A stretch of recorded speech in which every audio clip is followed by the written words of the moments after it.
Bonjour à toutes et à tous, c'est Emmanuel Correa. Dans cette vidéo, je vais vous montrer comment utiliser Illustrator pour créer une structure que nous irons utiliser dans Adobe Firefly pour générer des images.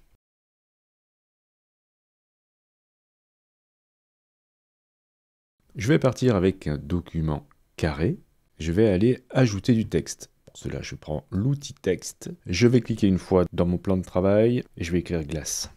Je vais augmenter un peu la taille de ce mot et je vais aller chercher une autre police un petit peu plus large, genre du Copper Black. Je vais ensuite dans le menu texte pour demander à vectoriser le texte. Je peux ensuite utiliser un outil très intéressant pour déformer les choses. Alors, je ne l'ai pas ici dans cette barre des outils. Il faut que j'aille chercher la barre des outils avancée. Pour cela, je vais dans le menu Fenêtre, chercher barre d'outils avancée. Et l'outil en question se trouve ici, dans ce groupe. Et c'est l'outil déformation. Alors cet outil est intéressant car il vous permet de pouvoir faire des déformations. Ici, je voudrais faire des coulures. Et si vous maintenez Alt ou Option et clic droit, vous allez pouvoir changer la taille de votre forme. Et si vous maintenez majuscule en même temps, vous faites une modification homothétique.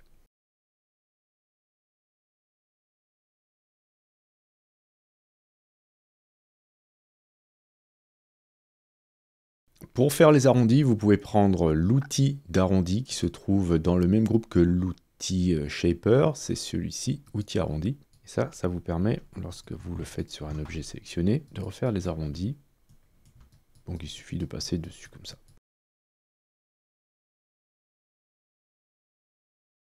Ce que je vais faire ensuite, c'est avec l'outil de sélection, je vais agrandir chaque lettre. Il faut qu'on exporte ça, donc on va dans le menu Fichier, Exporter, Exporter pour les écrans. On va choisir le format JPEG, car on veut absolument avoir un fond blanc. Et je vais choisir comme échelle, dans la liste, en largeur, je vais mettre 2048. Je peux donner un nom, je vais indiquer l'emplacement, et je vais cliquer sur Exporter plan de travail. Je vais me rendre maintenant sur le site adobefirefly.com. Je vais aller choisir ici du texte à l'image, je clique sur générer. Alors je vais choisir n'importe quelle image en cliquant dessus. Voilà ce qui me permet d'arriver sur cette interface. Je vais bien choisir le modèle ici, Firefly 3. Je vais laisser le format carré. Je vais cliquer sur photo.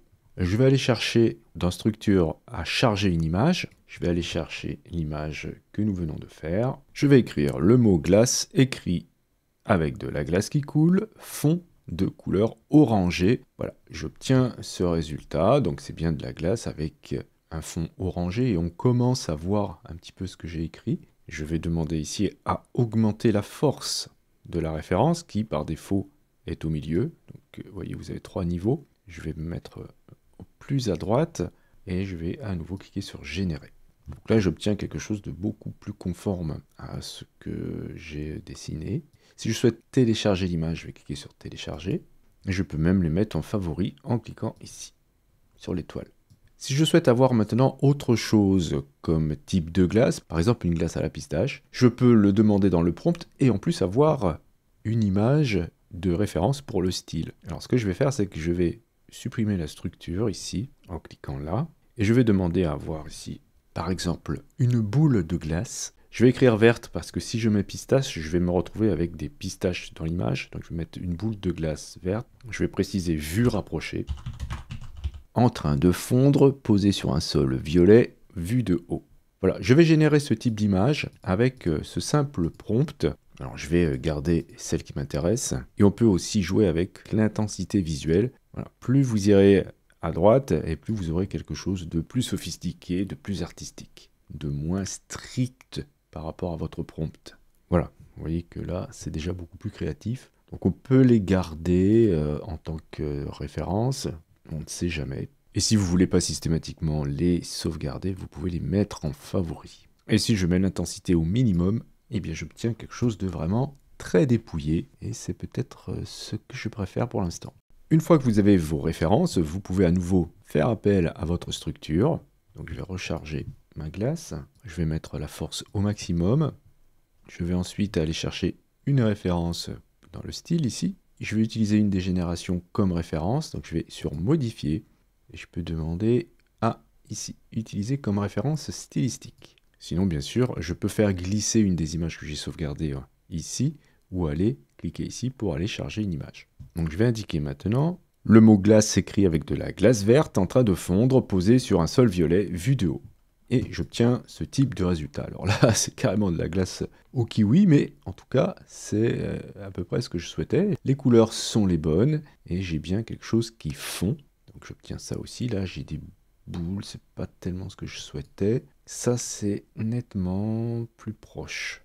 Je peux aussi jouer avec la force du style. Donc j'ai 3 niveaux. Par défaut, on était au milieu. Donc si je vais à fond à droite, je vais obtenir des choses comme cela. Je peux ensuite jouer avec l'intensité visuelle pour obtenir ça. Voilà. Et je peux aussi, bien sûr, changer d'image de référence. Par exemple, avec une référence comme celle-ci, je peux obtenir ce type de résultat. Donc voici le principe, c'est extrêmement simple. Il vous suffit d'avoir une image pour la structure, donc très facile à réaliser avec les outils vectoriels d'Illustrator. Par exemple, si je dessine ça avec Illustrator, eh bien, je peux obtenir ce type de résultat. Voilà, c'est très simple et assez efficace. Je vous remercie d'avoir suivi cette vidéo. Si vous avez des questions, bien sûr, n'hésitez pas à le faire dans les commentaires. Si vous souhaitez soutenir cette chaîne, vous pouvez cliquer sur j'aime, c'est hyper important pour le référencement. Si vous n'êtes pas abonné, que ça vous dit, vous pouvez cliquer sur abonnez-vous. N'oubliez pas la petite clochette pour être averti des prochains cours ou des prochains tutos. Justement, on se dit à la prochaine pour un autre cours ou pour un autre tuto.